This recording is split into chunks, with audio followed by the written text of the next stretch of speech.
Okay, the next one, we talk about the dream. Right, the dream is when you know your strength, dream about your possibilities, dream about your preferred future. Like Lionel, I'm just saying, I'm just giving an idea. Okay, I do not know. I'm just giving an idea. Lionel, maybe you can set up your own legal consultancy or your own legal firm. You run it, and then you provide consultancy for organizations. For example, Patson, you run your own coaching center. For example, it's a dream. But your dream, you'll be surprised. I'm just saying this because I know Patson as a very well-known coach, with so many years of experience. Lionel, just got to know you. You are someone with the legal knowledge and so on. However, your dream may be something else. Like one of the dreams I have with my wife is to open a cafe with a bookstore. But this is not realistic. I think now people, even myself, we are reading Kindle and so on. So a bookstore, a full-fledged bookstore may not be a good idea. So there's also what I'm trying to say. Dreaming here, as imagine, is good, but we also have to have realism, right? It's very important. But it's good to dream, push boundaries, but also be realistic. Um, this is where also people are confused. People say, or some of my students will say, Dr. Fadhil, how you say push boundaries, be creative, but yet you say there must be realism. I say, of course, because if not, if we just push boundaries, then you are not realistic and you will end up destroying yourself, right? You will put yourself in danger. What do I mean by this? What I mean is that so for example, right? Um, like what Parkson, thank you for that idea, book club, more realistic. But let's say no Parkson, example, Parkson, I don't care. I want a bookstore. In fact, Parkson, I do not want one bookstore. I want 5 bookstores, regional. So, okay, push boundaries, sure. Get a loan, $1 million loan or whatever. I will put myself in trouble. It will be destructive. It is not a dream that will give me satisfaction. It is a dream that will be destructive because it wasn't carefully planned. It wasn't It wasn't limited by the reality. A book club was real. A book club might be more realistic, right? For example, Lionel, let's say you want a legal consultancy, you want it to be regional, but Lionel may start in Singapore first on his own and then slowly expand, get the team of lawyers, or expand regionally, have a few big clients. So there has to be strategy in imagining, but it's always good to imagine knowing that you have strengths within you. Identify the dreams to discover what's best. So this is what I mean. Concrete vision of the future. What are the growth opportunities? That's where it's good to imagine, be creative, open doors, speak to people, but we have to also be realistic. We talk about happiness. So let's talk about flourishing. Flourishing can be a state. Lionel and Parkson, I am very confident that you have experienced this before without knowing it. It's like a state of flow where you were doing something, could be on your own, with your family, with your colleagues, that you forgot the time. You enjoy it so much. And even if you have a watch, even better. If your watch is those wearables, you can look at your pulse rate. Look at your pulse rate.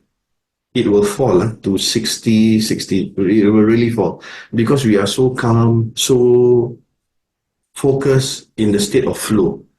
State of flow was created by Csikszentmihalyi, well-known psychologist. So you are engaged. So another way to understand, you are completely engaged and you are doing really well, trying to write a chapter, trying to solve something, trying to do something with your family, and you really enjoy it. Pulse rate really fall, which is good, of course, for heart health because you're so calm. You are in a state of, very focused. This can happen in your life. I know that sometimes they try to induce it. For example, if you know, and it's not wrong, people who do yoga, they do mindfulness training, so they try to induce this. So if we look at flourishing, one outcome of well-being includes an understanding and predictors of human flourishing. They experience life going well, effective functioning, you experience happiness and eudaimonic aspects. Just very quickly, I explain what's hedonic. Hedonic means you experience the emotions of happiness, you experience engagement, that particular emotion, you experience it now.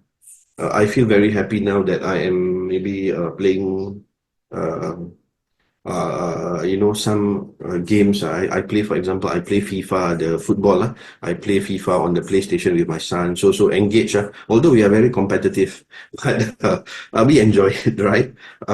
That's a short. That's hedonic. Eudaimonic means you find meaning. You find meaning in that. It's long term. Engagement with my son, building the relationship, looking at long term development of father and son relationship. Um, so for well-being, you need both. And when you achieve the higher states, that's where you flourish. So if we look at flourishing, one way to achieve this is by using character strength. In times of adversity and opportunity, it's important to use your character strength. This, please be very, I mean, not just for us, it's for everyone. Be very mindful. When we say this, it's not just a feel-good factor. It is also the fact that we want to try and give people and everyone the confidence. It's not just trying to make people feel good and then after that, that's it. So look at yourself. People have said a lot of good things about you. Park Sen just shared how he actually authored a book. And there's a lot to learn from that. And Lionel, how he eventually got that degree, that qualification. Not an easy, no joke, that journey.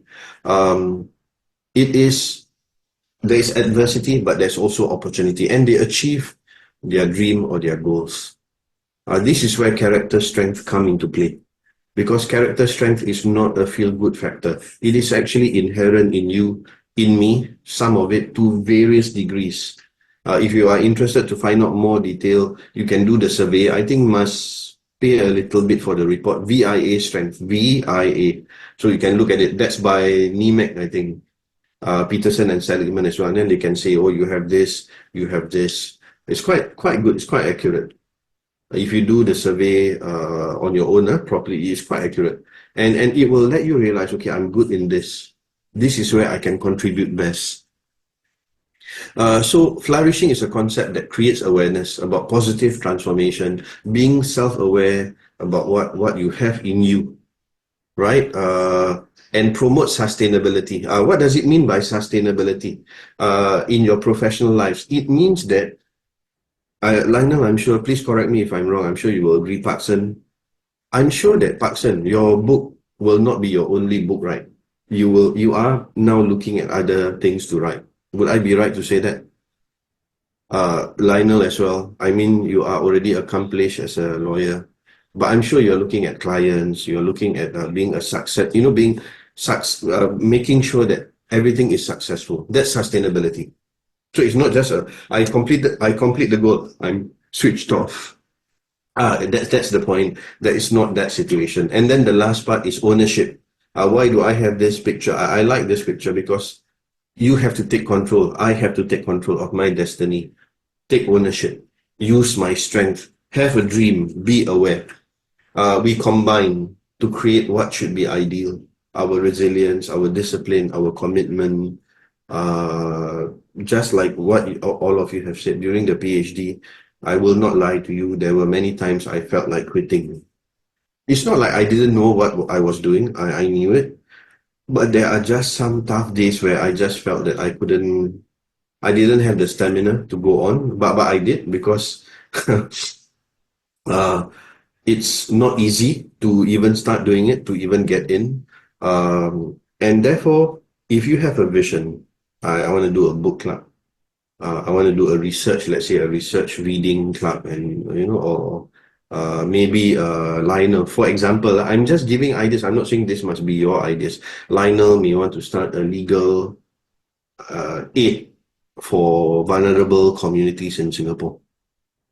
as CSR, for example. So what are the steps? So we must be concrete, we must be realistic, and then identify the resources. And then the most important thing, engaging the support of others. So there are people close to you, your family, your friends, your colleagues.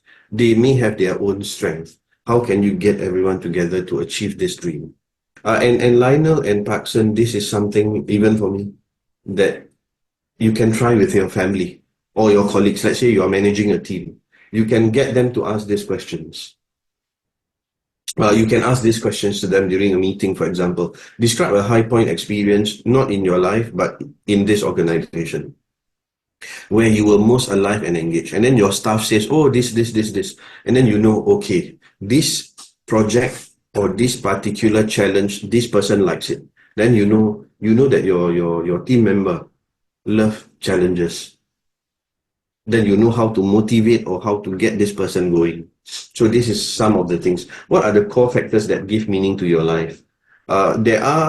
You'll be surprised, but there are people, if you engage in CSR, there are a lot of team members who feel happy to contribute because they feel that not only they are working to earn a living, but their job has a meaning for society. And then, of course, the last one, what 3 wishes do you have now to enhance the well-being and vitality of your life? Recently, I wrote an article as I reflected on the purpose of life, right?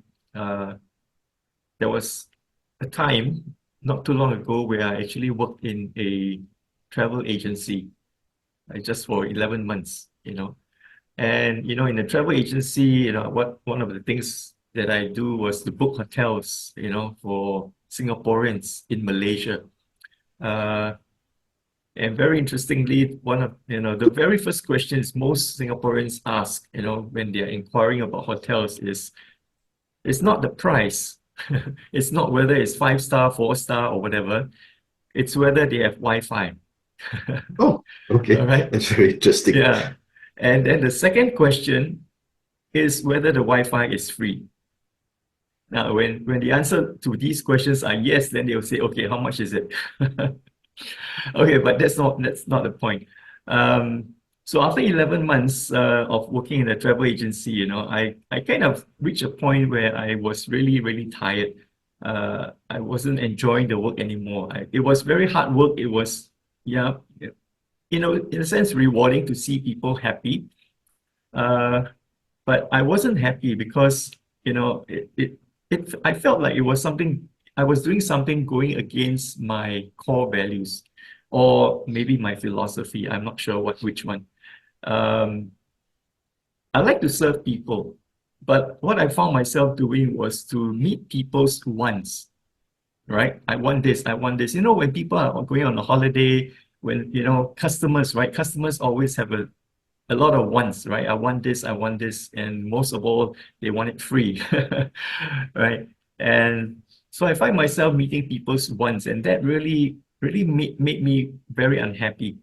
And so after 11 months, I said, I'm quitting, and now I'm clearer about what I want to do with my life, and that's to meet people's needs, not wants. That's very well said.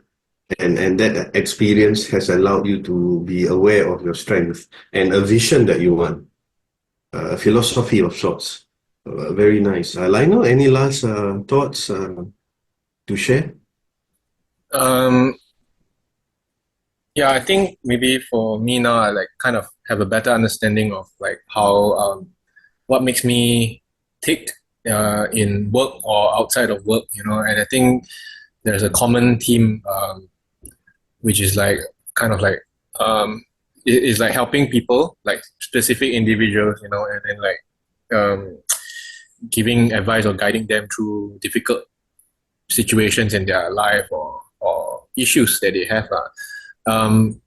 So I think my next challenge is actually just to see how I can, find something that that can support my my needs, in terms of material needs and all that, and also have a good balance of both. I think it's not easy, but I'm trying to find that. And I